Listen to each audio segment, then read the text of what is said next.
이 마음을 품으라는 저희 말씀으로 은혜를 나누기를 원합니다. 청주에 김경섭이라고 하는 신체 장애를 가진 한 성도님이 있었습니다.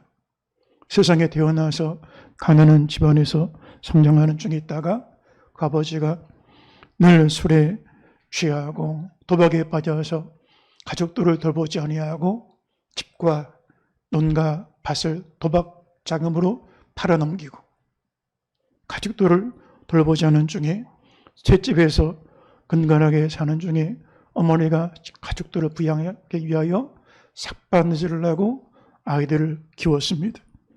그런데 어느 날 도박에서 돈을 잃어버렸던 이 남편이 들어와서 아내한테 돈 내놔.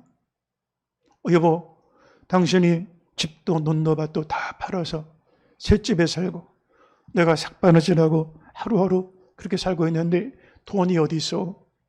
삭바느질해서 번 돈이라도 가져오라고 그렇게 행패를 부리는 것입니다.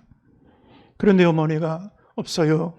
이건 아이들 살리기 위하여 우리가 쓸 수밖에 없는 그런 거예요 라고 얘기하니까 화가 가득하여 아버지가 그 불같은 화 가운데서 옆에 잠을 자고 있던 어린 경섭 아들을 들어다가 마당에 집어던졌습니다.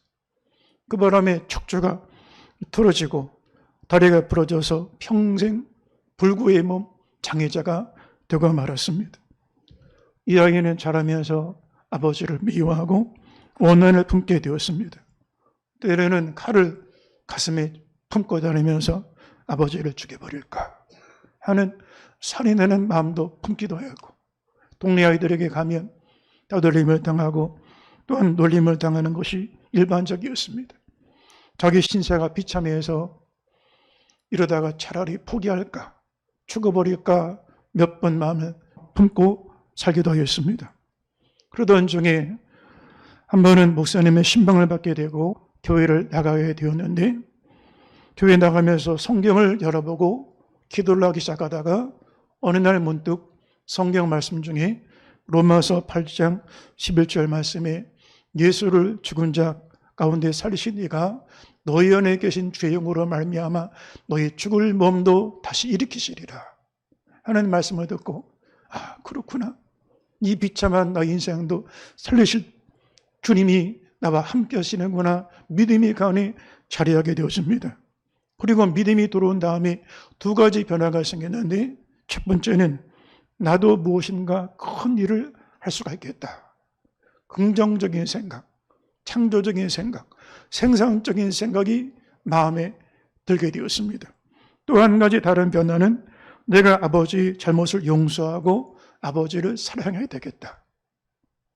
그래서 용서하는 마음, 그 마음을 품게 되었습니다. 그날부터 결심을 하고 골방에 들어가서 기도하면서 사법고시 공부를 열심히 정진하게 되었습니다. 그리고 마침내 사법시험에 합격을 하여 판사가 되었습니다. 그리고 마음에 성령 주의 영이 가득한 마음, 믿음의 마음 가운데 들어오게 되니 아버지에 대한 원한이 사라졌습니다. 불구의 아들이 아버지를 극진하게 효성으로 섬깁니다.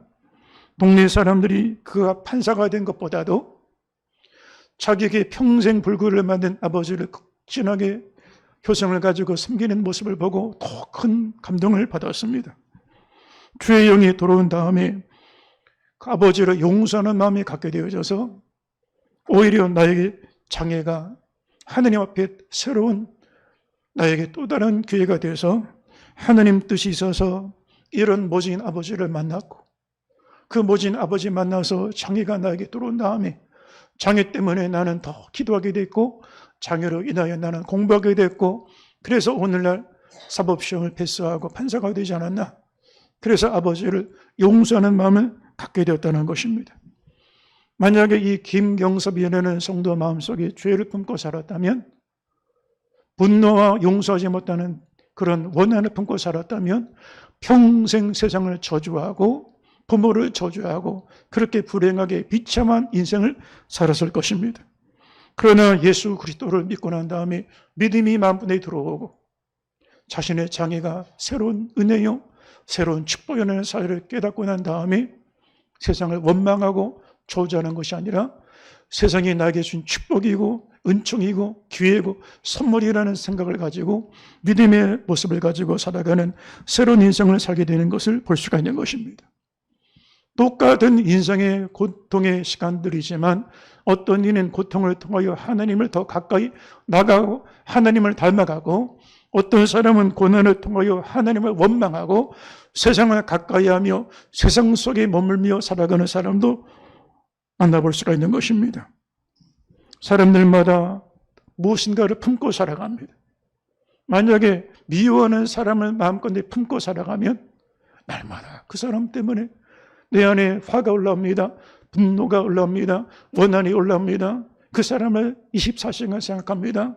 그런데 희한합니다. 사람을 미워하면 어느덧 내가 그 사람을 닮아갑니다. 사람의 상처를 가지고 내 마음속에 늘 묶여 살아가면 그 상처 때문에 결국 내가 미워하는 그 사람을 닮아가게 되어진다는 것입니다.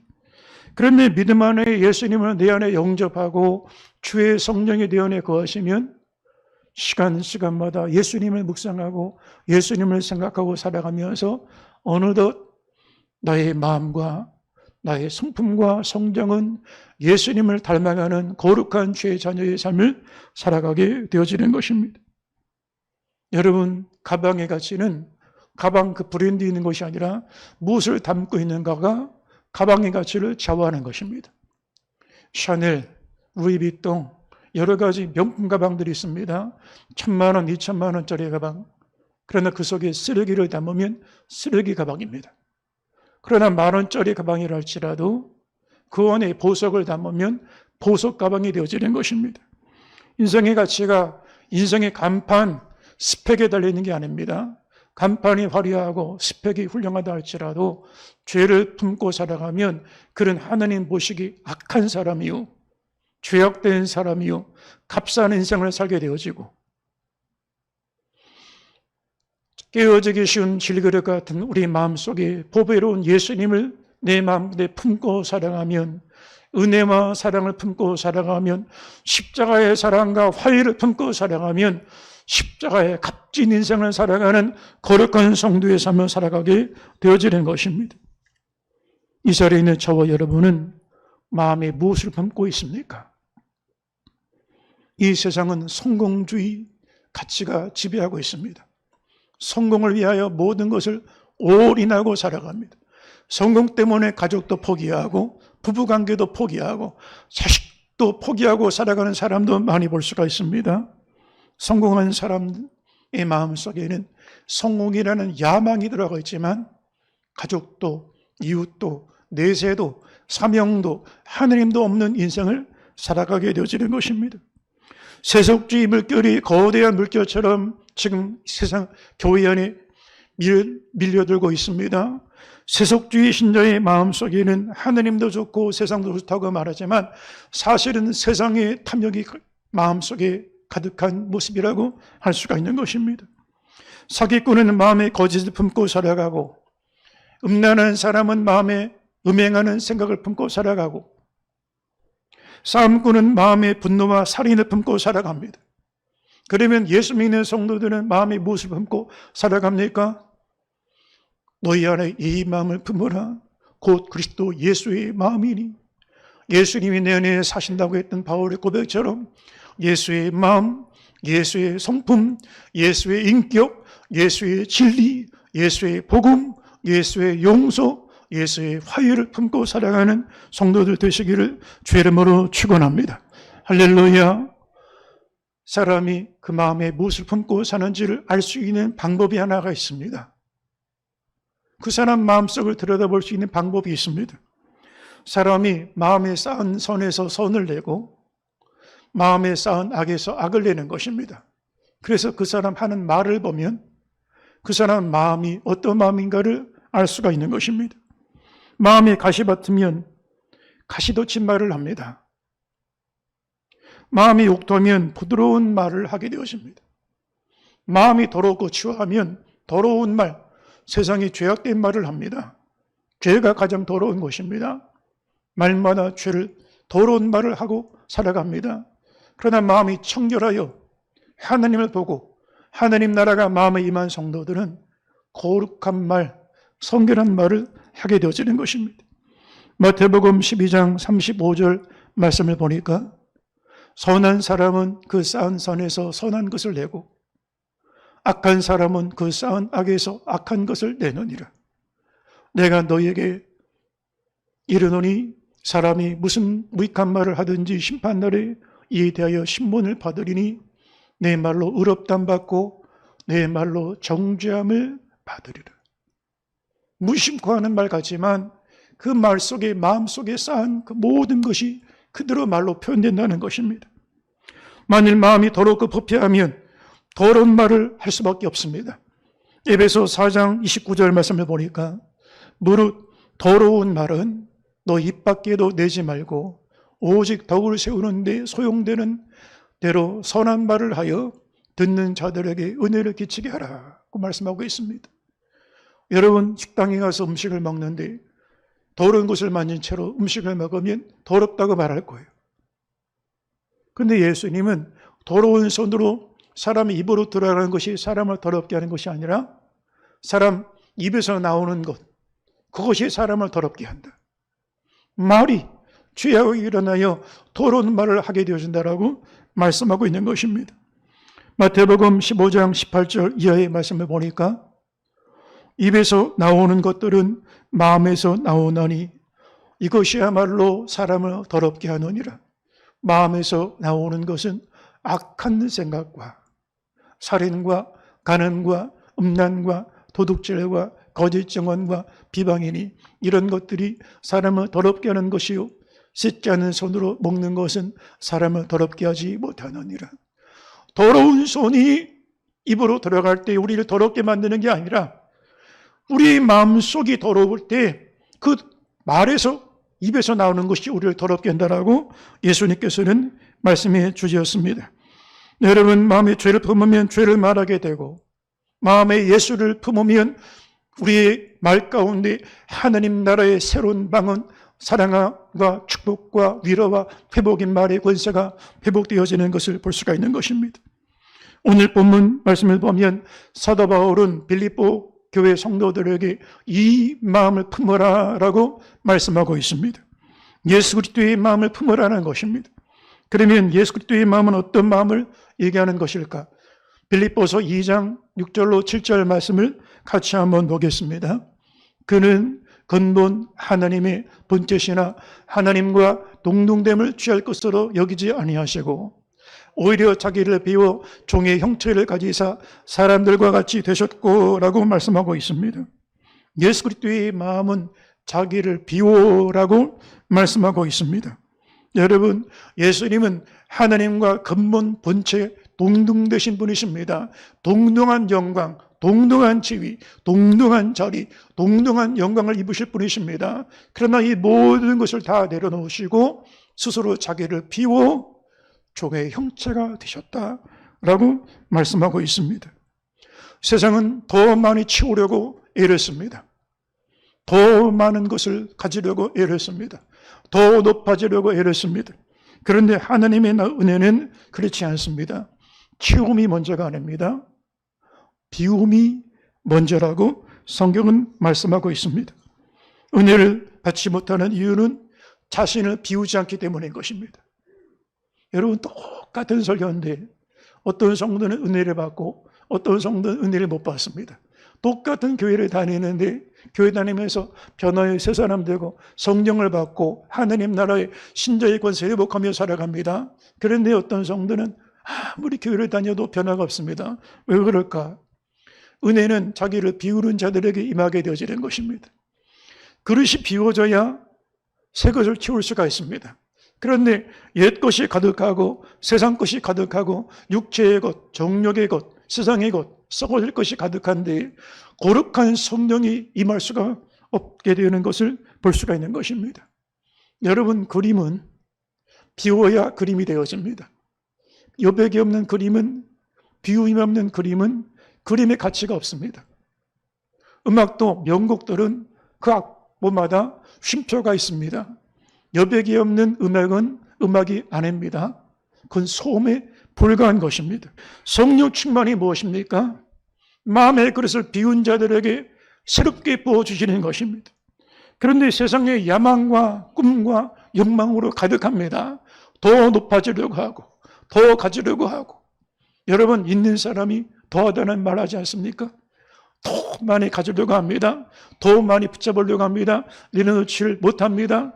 그렇기 때문에 은혜가 임하지 않게 되어지는 것입니다. 동양 최고의 사육댐인 소양강댐을 만들었을 때 1년, 2년, 3년 동안은 전기를 공급하지 않았습니다. 3년 동안은 댐을 비워서 이 비워놓은 댐을 계속 치우는 작업을 했습니다. 소양댐이 비우지 않으면 치울 수가 없습니다. 비움이 없었다면 치울 수 없습니다. 치워져요. 그리고 3년이 지난 다음에 비로소 전력을 공급하기 시작을 했습니다. 성령의 은혜에 충만한 은혜를 받기를 원하십니까? 치움을 위하여 기도하지 말고 비움을 위하여 기도할 수 있게 되기를 주의 이름으로 축원합니다. 십자가는 자기 부인의 출발점입니다. 자기 부인이 없는 기독교는 기독교가 아닙니다. 오늘 한국교회 기독교의 기도의 내용을 보면 자아 실현, 목적 달성, 성공, 성취를 위한 기도로 가득 차 있습니다. 이거는 성경이 말하는 기독교와 무관한 것입니다. 기독교가 아닌 다른 종교라고 할 수가 있는 것입니다.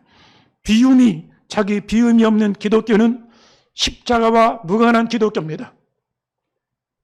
성경과 무관한 종교라고 할 수가 있는 것입니다. 십자가는 자기 비움에서부터 시작되는 것이라고 오늘 사도 바울은 설명해 주고 있습니다. 성도는 죽음이라는 과정을 통하여 자기를 내려놓고 죽음이라는 과정을 통하여 자기를 비울 때 부활의 생명을 경험하고 천국의 생명을 경험하고 예수 생명을 경험하고 영생을 경험하며 살아가게 되어지는 것입니다. 인생이 힘들게 느껴지는 이유가 무엇일까? 나를 내려놓지 않기 때문이라고 할 수가 있습니다. 몸이 아파서 힘든 게 아닙니다. 경제적으로 먹고 사는 게 어려워서 힘든 게 아닙니다. 비우지 않기 때문에 힘든 것입니다. 나 자신을 비우려고 하지 않습니다.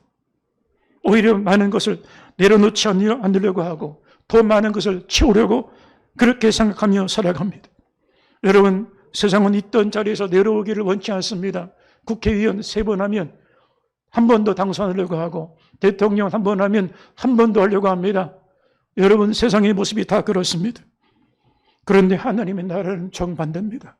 내려놓을 때 십자가 예수님을 만납니다. 내려놓을 때 부활의 영광이 임하게 되어지는 것입니다. 왜 내려놓지 못할까요? 사랑하면 비울 수가 있습니다. 사랑하지 않으면 비우지 못합니다. 다시 말하면 사랑하지 못하기 때문에 비우지 못하는 것입니다. 그런 얘기할 때가 있습니다. 나 자존심 상해서 오늘은 일 못하겠다고. 교회 생활하는데도 나 자존심 상해서 상처받아서 섭섭해서 나는 신앙생활을 못하겠다고. 사실은 왜 자존심 상할까요? 비우지 않았기 때문에, 내가 여전했기 때문에 자존심 상하는 거예요. 여러분, 할아버지 손주가 장난을 치는데 할아버지 수염을 손주가 붙잡고 막 비틉니다. 그러면 할아버지가 자존심 상해서라고 말합니까? 그런 할아버지 없어요. 할아버지 수염을 붙잡고 이리저리 흔들어도 사랑하니까 아무렇지가 않아요. 자존심 상하는 거 없어요. 상처받는 것 없어요. 사랑하면 비울 수가 있는 거예요. 왜 우리가 자존심 상한다고 할까요? 왜 현대인들이 마음의 상처를 많이 받을까요? 비우지 못한 거예요. 하나님을 사랑한다고 말하지만 사실은 나를 사랑하고 있는 거예요. 나를 사랑하기 때문에 자존심 상하는 거예요. 하나님을 사랑하면 누가 내 명예 붙잡고 흔들어도 상관없어요. 세상의 자랑 흔들어도 상관없어요. 이런 대접받거나 저런 대접받거나 상관이 없어요. 왜요? 나는 하나님을 사랑하니까 그분 앞에서 다 내려놓을 수가 있게 되어지는 거예요. 육체에 속한 사람은 눈앞에 보이는 것을 붙잡으면 내려놓지 못합니다. 여러분, 어린아이 때는 구슬치기, 딱지치기를 하면 집에 들어와서 엄마 나 오늘 이렇게 동네 아이들 구슬 이만큼 따서 이게 자랑거리가 됩니다. 그런데 여러분, 이 구슬 딱지 애들이 내려놓을 수 있을까요?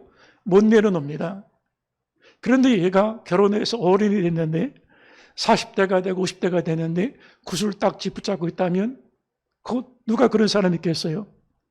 어린이 된 다음에는 구슬 딱지 아무리 많이 줘도 다 내려놓게 되어지는 거예요. 영적인 세계도 이렇습니다. 세상의 명예, 지위, 재물, 자랑거리들, 얼마나 많은 특권들, 특권의식, 서열의식, 업적의식, 보상의식, 공로의식, 선민의식, 자랑거리들이 얼마나 많아요. 그런데 영적 세계를 경험하면 믿음이 들어온 다음에는 하나님 나라 천국을 소유한 자에게는 이게 부질없는 게 되는 거예요.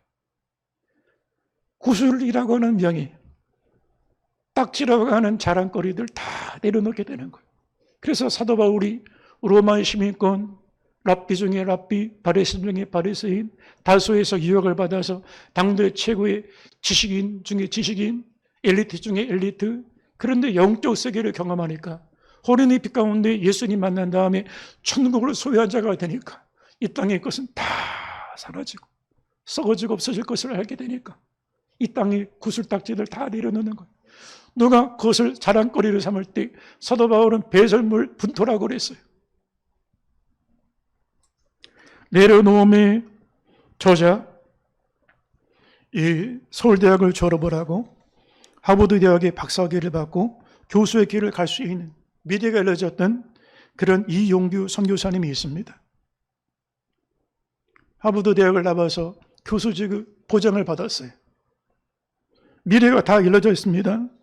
그런데 다 내려놨습니다. 하나님이 기도 중에 너는 선교가 너에게 사명이다. 선교소로 가라. 내일 모레 교수 가야 될 사람이 다 내려놓고 선교길을 갔습니다. 어디로 갈까요? 몽골로 가라. 몽골이라는 나라는 생각해 본 적이 없어요. 근데 또 몽골로 가는 거예요. 그는 이렇게 고백을 합니다.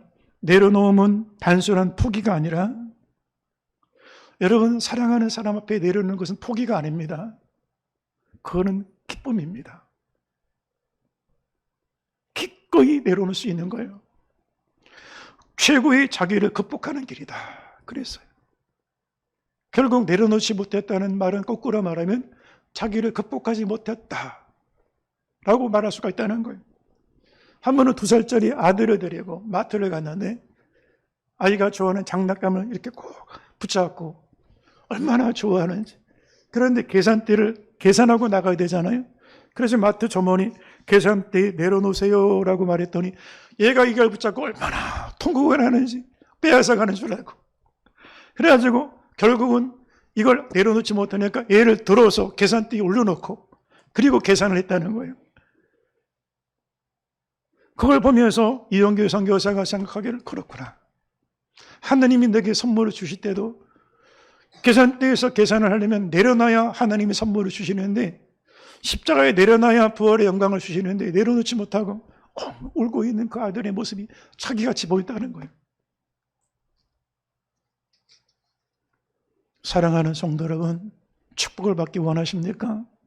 은혜 받기 원하십니까? 응답 받기 원하십니까? 문제 해결 받기 원하십니까? 먼저 비우시기 바랍니다. 어린 나이가 장난감 내려놔야 계산이 지불이 되어지는 것처럼 내려놔야 하나님의 선물이 임하게 되어지는 것입니다. 십자가는 죽음입니다. 비움이 없는 지식은 위험한 흉기가 되어집니다. 지식이 흉기가 됩니다. 사람을 해치는 도구가 됩니다. 우리나라 사법제도의 1% 지식인이 사법 지식 가지고 얼마나 나라를 혼란하게 만들었습니까? 그 헌법 지식이 국민을 해치는 도구가 되지 않았습니까? 비움이 없는 지식, 자기가 의롭다고 생각하는 지식은 위험한 흉기가 될 수가 있는 것입니다. 비움이 없는 권력은 잔인한 폭력이 됩니다. 독재하려고 하다가 국민과 역사 앞에 폭력을 행사하게 되어지는 것입니다. 비움이 없는 성공은 해로운 독소가 되어집니다. 나만 위하여 살아가는 성공은 암세포와 똑같습니다. 암세포는 자기만 하는 세포입니다. 주변을 다 잡아먹습니다. 나만 살아남는 세포가 암세포입니다. 우리나라가 위험한 성공주의가, 이렇게 성공한 사회가 왜 점점 국민의 마음이 병이 듭니까? 비울 줄 모르는 성공은 위험한 암세포처럼 자기도 죽이고 주변도 죽이는 위험한 독사가 되어지는 것입니다. 비유이 없는 기독교는 천년의 로마 카톨릭 교회처럼 암흑 시대를 만들 수가 있는 것입니다. 내려놓아야 자유로움이 있는 것입니다. 붙잡고 있는 동안에는 붙잡힘을 당합니다. 내가 이걸 붙잡고 있으면 명예든지 재물이든지 지위든지 세상 것을 붙잡고 있으면 여러분 붙잡힙니다. 이걸 붙잡히는 동안에는 예수 은혜와 무관한 인생을 삽니다. 절대로 세상 것 붙잡고 천국 백성이 될 수 없습니다. 세상은 하나일 줄 모릅니다. 왜 하나일 줄 모를까요? 내려놓을 줄 모르니까 하나될 수가 없는 것입니다. 적어도 교회는 내려놓을 수 있어야 하나가 되어지는데 교회 다니는 성도들마저도 내려놓을 줄 모릅니다. 그래서 바울이 빌립보 이 교회 보낸 편지 4장 2절에 보면 내가 유오디아와 순두개를 권하노니 중진 집사들, 권사들입니다. 같은 마음을 품으라. 같은 마음을 품으라는 얘기가 무슨 얘기입니까? 마음을 비우라는 거예요. 부부간에도 마음이 하나 되어 비워야 하나가 될 수 있어요. 그런데 서로 잘났다고 그러면 서로 내가 옳다고 말하면 비울 수 모르면 하나 될 수가 없는 거예요. 마지막 끝날까지 내려놓지 못하고 살아갑니다. 마지막까지 다 붙잡고 갑니다. 그런데 여러분 눈 감고 내려놓습니다. 이건 세상 사람들입니다. 예수 믿는 성도들과 세상 사람의 차이가 뭘까? 어차피 인생은 내려놓는 훈련입니다. 그런데 예수 믿는 성도들은 십자가 앞에서 내려놓습니다. 살아있는 동안에 내려놓습니다. 그런데 예수 안 믿는 사람들은 눈 감을 때까지 내려놓지 못합니다. 근데 죽을 때 수위를 보면 주머니가 없습니다. 그렇게 좋아했던 명예, 좋아했던 자랑거리들, 처자식들, 이 세상의 모든 재물들, 재산들 다 두고 갑니다. 다 내려놓습니다. 눈을 감고 내려놓는 것은 참 비참한 거예요. 평생을 붙잡혀서 사니까. 그런데 살아있는 동안에 내려놓는다는 것은 자유로움을 경험하는 거예요. 인생은 긴 여행과도 같습니다. 여행 가는 여행객들은 짐이 가벼울수록 좋은 거예요. 여행 가는 사람이 15톤 트럭 기사짐을 가지고 가겠습니까? 짐을 간소화할수록 여행이 자유롭게 되어지는 거예요. 인생은 긴 여행입니다. 그런데 신앙은 이 장망성, 장차 멸망을 소돔 같은 애굽 같은 이 멸망의 도성을 떠나서 천성을 향하여 가는 순례의 길이라고 할 수가 있습니다. 염려의 짐들, 걱정의 짐들, 두려움의 짐들, 불안의 짐들 다 십자가 앞에 내려놓을 수 있게 되기를 주의 이름으로 축원합니다. 할렐루야. 예수님은 나를 따라오는 자는 아무든지 나를 따라오는 자는 자기를 부인하고 자기를 비우고 자기를 내려놓고 그리고 자기 십자가를 지고 나를 따를 것이라고 말씀해 주셨습니다. 여러분 왜 십자가 지는 걸 힘들어할까? 세상 걸 붙잡고 십자가 지려고 하니까 힘들어요. 내 생각, 내 신념, 내 소신, 내 원칙들을 다 붙잡고 십자가 붙잡으려 하니까 안 잡혀지는 거예요. 인생의 원칙들 딱 붙잡고 십자가 따라가려고 하니까 붙잡을 수가 없는 거예요. 앞에 소개했던 이영규 선교사님이 7년 동안의 몽골 사역, 선교 사역을 쭉 돌아보니까 제일 큰 방해꾼이 하나 있었다는 거예요. 이 사람 때문에, 저 사람 때문에? 아니요. 제일 큰 방해꾼이 누구였을까? 비우지 못하는 자기의 생각이 바뀌지 않는 내 자신이었다는 거예요. 내가 하나님의 일에 결정적인 방해꾼이었다는 거예요. 자신의 영향력이 커질수록 사역의 영역이 점점 넓을수록 내가 더 큰 방해꾼이 되었다는 거예요. 이런 점에서 가장 큰 하나님의 사역의 결정적인 방해꾼이 될 수 있는 사람이 누구냐? 목회자입니다. 신앙의 경험이 많아질수록 경력이 더 단단해질수록 유명세를 탈수록 영향력이 많아질수록 내 영향력이 크다고 생각하지만 그 순간부터 하느님 앞에 결정적인 방해꾼이 되었습니다. 성령이 임할 수가 없습니다. 내 영향력이 단단해질수록 비우지 않으니까 키울 수가 없게 되어지는 거예요. 은혜가 임하는 포인트가 있습니다. 나를 내려놓을 때 은혜가 임합니다. 성령이 임하십니다. 말씀이 비로소 들리게 되어지는 것입니다. 사랑하는 성도 여러분, 비움이 축복이라는 사실을 믿으시기를 주의 이름으로 축원합니다. 예수를 믿는 것, 예수와 함께 죽는 것을 말합니다. 로마서 6장 3절 이하의 말씀을 한번 보겠습니다. 무릇 그리스도 예수와 합하여 세례를 받은 우리는 그의 죽으심과 합하여 세례를 받은 줄을 알지 못하느냐. 세례가 무엇입니까? 완전한 비움, 완전한 죽음이라는 거예요. 로마서 6장 8절에 만일 우리가 그리스도와 함께 죽었으면 또한 그와 함께 살 줄을 믿노니 2000년 전 골고다 언덕이 예수님만 못 박혀 죽임당한 게 아니라 그 십자가에 이 자리에 있는 저와 여러분 모든 세대의 믿음의 자녀들이 함께 못 박혔다는 사실을 성경은 분명히 말씀합니다. 예수님과 함께 우리는 못 박힌 자들입니다. 할렐루야. 로마서 6장 11절에 이와 같이 너희도 너희 자신을 죄에 대하여는 죽은 자요 이미 죽었다는 것입니다. 그리스도 예수 안에서 하나님께 대하여는 살아있는 자로 여길지어다. 예수 안에 나는 죽은 자로 여기라고 성경은 말씀하고 있습니다. 예수님과 함께 못 박혀 죽는 순간에 완전한 비움, 내려놓음을 경험하며 살아가게 되어지는 것입니다. 또한 예수님의 마음은 어떤 마음일까? 빌립보 2장 8절을 보니까 사람의 모양으로 나타나사 자기를 낮추시고 죽기까지 복종하셨으니 곧 십자가의 죽으심이라 그랬습니다. 자기를 낮추시고 그랬습니다. 사람들은 우리 사회가 얼마나 경쟁이 치열합니까?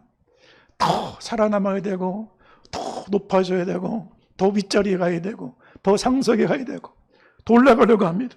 그런데 예수님은 하나님과 동등된 자리를 포기하시고 내려오셨습니다. 더 낮추셨습니다. 더 낮은 자리, 십자가 죽음까지 낮추셨다는 거예요. 이것이 그리스도의 마음이라는 것입니다. 인도의 첫 번째 선교문을 열었던 윌리엄 캐리라고 하는 선교사가 있습니다. 성직자가 아닙니다. 구두수송공이었습니다. 그 누님은 중풍병자로 제대로 걷지도 못하는 그런 분이었습니다. 그런데 어느 날 성경을 읽다가 마태복음 28장이 너희는 모든 족속 온 천하에 다니며 만민에게 복음을 전파하라. 너희는 가서 모든 민족을 제자로 삼아 아버지와 아들과 성령의 이름으로 세례를 주고 내가 너희 가르쳐 분바 모든 것을 지키게 하라는 이 지상 명령이 12사도 시대에 끝났다고 영국교회는 알았는데 윌리엄 캐리는 그게 아니었습니다. 이거는 나에게 주신 명령이다. 그리고 내가 선교를 가야 되겠다 생각을 하고 평소에 인도에 대한 생각을 기도하면서 마음에 품고 인도 선교사로 갈 계획을 세웁니다. 그런데 당시 영국교회 지도자들이 윌리엄 캐리가 인도 선교사를 가겠다고 말할 때 청년이요 잠잠하시오. 당신이 아니라도 하나님 할 것이요. 우리 선교를 도와줘야 되는 성직자들이 선교를 만류하고 방해하고 말았습니다. 그리고 결국 홀로 가야 되겠는데 선교비 자금이 필요합니다. 3년을 막노동을 하면서 구두를 수선하면서 비용을 마련하여 인도로 들어갑니다. 그리고 인도로 들어가서 인도말로 영어를 번역하는 사전을 만들고 인도말로 성경을 번역하는 작업을 합니다. 그리고 예수 믿고 구원받는 사람들이 늘기 시작을 합니다. 이 소식이 영국 교회에 전달이 되고 영국 왕실에 전달이 되어집니다.